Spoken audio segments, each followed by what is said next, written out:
Rust has a lot of weapons. Some you'll love, some you'll hate, and some you'll probably never even use. Each gun is unique and can be deadly if you actually know how to use it. So in this video, I'm breaking down one specific tip for every weapon in Rust. These tips will actually make a difference in your game. We'll start with primitive weapons such as crossbows, nail guns, revolvers and pipe shotguns. Move on to pistols, SMGs and semi-automatic rifles. Then the heaviest like LMGs and shotguns. Quickly cover weapons like the rocket launchers and flamethrowers. And finally, move on to the main weapons like AK, LR and snipers. I've included timestamps in the description below, so you can skip ahead or revisit any tip you'd like. With that said, if you do find this video helpful, make sure to hit that like button below, subscribe to the channel and check out today's sponsor. Rust Clash is the only place you need to go if you want to dive into case battles. You can climb 3 free cases by using code STELIC or clicking the link in the first comment. Rust Clash also has a lot of new game modes like Tiles or Crash for you to test your luck. They have many deposit methods, including crypto, cards and skins, and instant withdrawals with a store full of skins or any crypto. Don't forget about the free rain feature, which gives you random drops every 30 minutes, so you can get even more rewards. Climb your 3 free cases right now by clicking the link in the first comment, or go to rustclash.com and use code STELIC. Please remember, loot boxes sites can be addictive, so make sure you're over 18 and only spend money you can afford to lose. Good luck! Let's begin with the most common, cheapest and simplest weapon, the bow. And for this weapon, I have a few tricks. First, always aim slightly above your target, otherwise you won't hit it. Secondly, if you miss too often, use bone arrows instead of regular ones. Yes, they deal slightly less damage, but you will hit your enemies much more often. And finally, if you jump at the right moment during the initial draw animation, you can shoot the arrow while still in the air. You can use this technique while behind cover to expose only a part of yourself for a brief moment and still hit your enemy. Next, we have a crossbow. It's stronger than a hunting bow and more consistent than a compound bow. And if you combine it with fire arrows, you will have a truly deadly weapon, especially at the beginning of the wipe. A default arrows deals 60 damage to the body, and a fire arrow deals 48 plus 20 damage. If you need a weapon even stronger than a default crossbow, you can use a mini crossbow. It can be used with a shield and has 4 arrow magazines, making it a deadly weapon in close combat. However, the only downside is the 10-second reload time, because you need to reload each side of this crossbow. But you can cancel this animation and fire a shot as soon as you reload the first arrow. Next, we have a compound bow, and it's an early game bolt rifle of sorts. Hitting people from 200 meters with a high velocity arrow is easy once you've practiced a bit, and you can destroy fully loaded players with it if you land a headshot with a wooden or fire arrow. Hitting a coffee can helmet with a normal arrow will reduce their health from 100 HP to 3 HP, plus 10 bleeding. Also, I recommend combining it with a nail gun to finish off enemies that survived a body shot, or if you find yourself in a close combat. Speaking of which, a nail gun is one of the best close combat primitive guns. This weapon is not meant to be used as your only weapon. Opening with a crossbow and closing with a nail gun makes for a fantastic combo. Plus, you don't need any components to craft it, just metal and scrap. Next, we have a blowpipe. It has 4 types of darts, but the craziest one right now is a radiation dart. This dart will deal 20 damage plus 10 radiation, which will stack with each shot. As you know, if you have a bleeding, you can use a bandage to get rid of it. But the only thing that will help you with radiation is anti-rad pills, which no one has. So your victim will slowly but surely lose HP. This weapon many players don't even take seriously, but that's a mistake. A water gun can be a serious problem in the winter biome. If you wet your enemy enough, they will also slowly but surely lose HP from cold, especially at night. Next, we have the only weapon that can be used underwater, the spear gun. To be honest, just the fact that you have this weapon gives you a huge advantage. However, you need to be careful and beware of players with jackhammers. If you run into someone like that, just keep your distance, otherwise even the spear gun won't help you. Now it's time for the big guns, and I'm talking about the Yoka. This weapon can be both a curse and a blessing, because it costs less than nothing, but it doesn't always shoot the way you want it to. To fix this, press R the moment your hand touches the weapon, and you will instantly fire at least 9 out of 10 times. The pipe shotgun is an improved version of the Yoka. It also costs less than nothing, but you'll need a first workbench to craft it. This gun can be used with slugs to create a nasty mid-long range sniper rifle, which can knock out even the loaded players. Next, we have a double-barrel shotgun. It's like two water pipes stuck together. This is a god-tier weapon that truly shines in enclosed spaces, such as gas stations and supermarkets. One shot to the head, even with the worst shell, will knock you out. And if it's not enough, you can repeat it with the second shot. Plus, you can use it to raid wooden doors, walls, and break TCs, but you can do it with all other shotguns as well. Next, we have the cheapest pistol. It's a revolver. Its capacity, velocity, and rate of fire make it great for the 9 rushes and roots alike. But again, I don't recommend using only this weapon. The best option is to use a crossbow for a medium and long-range shooting, and a revolver for a close-range shooting. And as the last primitive weapon, we'll take a look at the handmade SMG. This weapon is most effective in close-range combat, because it has an insanely high rate of fire, which compensates for its low damage output. Plus, it has really simple recoil, so just pull your mouse down and you will shoot almost at one point. Now, let's move on to the more serious guns. First, we have a semi-pistol. SAP is a direct upgrade to the revolver, letting you attach a flashlight or other stuff to your gun. And also, this is one of the easiest weapons to craft on wipe day. The main tip I can give you: don't even try to shoot from medium or long range with this pistol. Try to get as close as possible to your enemy and just spam them with shots. Next, we have a prototype 17. It's actually one of the fastest guns in the game with a 667 rate of fire. But if you don't need it, you can switch the fire mode by pressing M on your keyboard.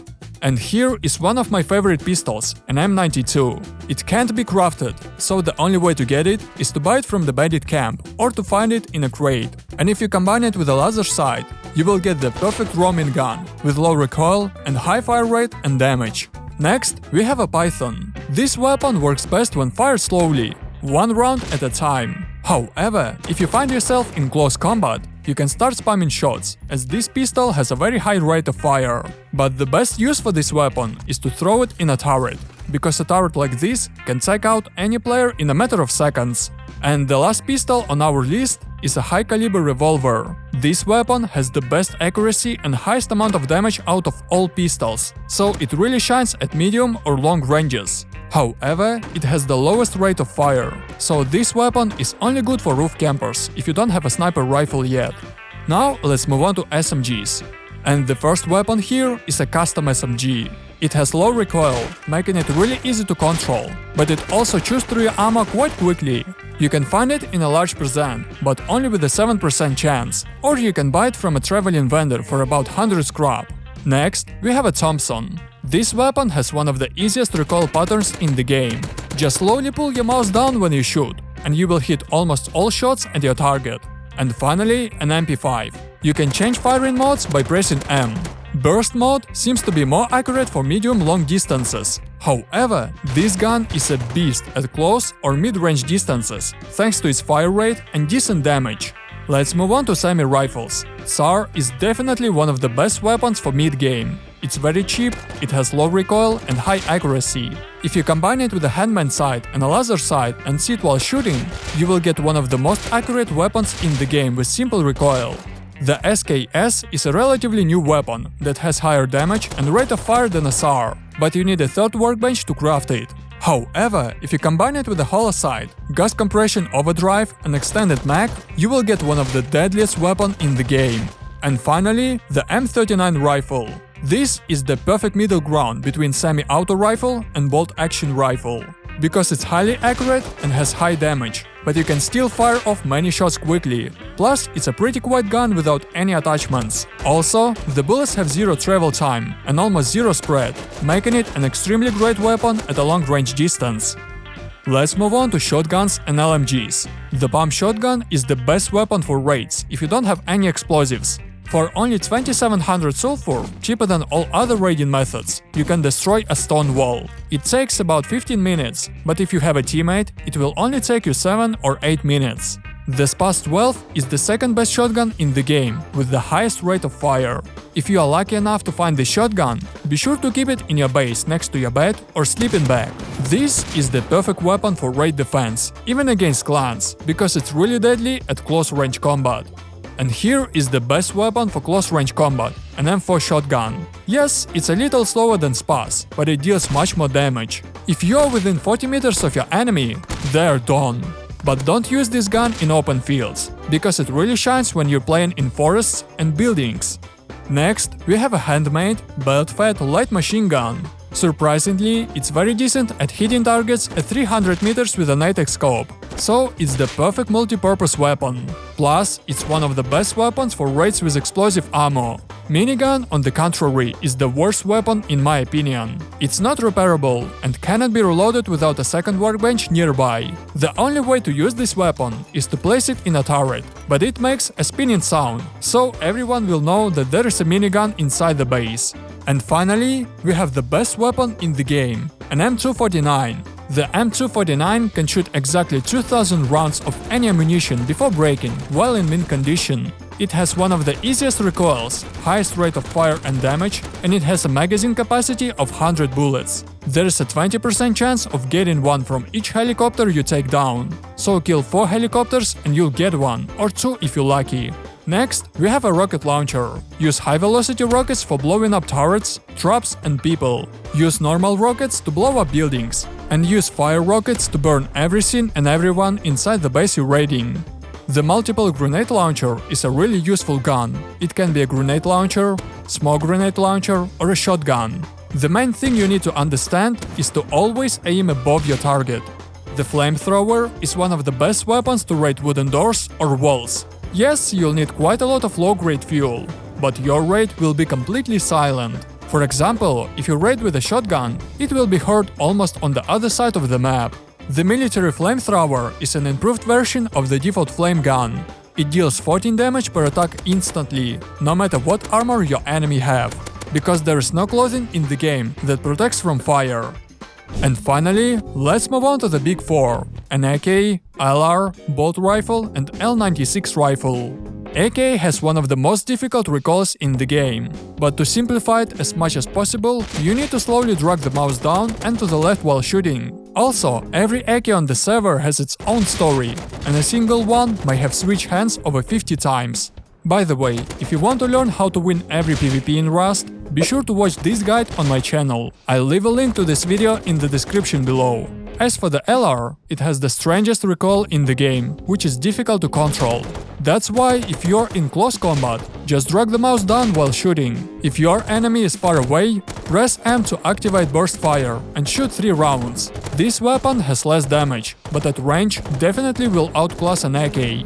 If you want to turn your bolt into a deadly weapon, buy tactical gloves at the outpost, combine it with a laser sight and NITEX scope, and use an incendiary ammo, because they deal 90 damage plus 19 bleeding to the top mask, and can one-shot any other helmet. As for the L96, it's the only weapon capable of one-shotting a heavy helmet if you are using an incendiary ammo. Plus, if you press the R button immediately after firing without releasing the right mouse button, you will skip the reload animation and have a full magazine. And the same applies to the bolt rifle.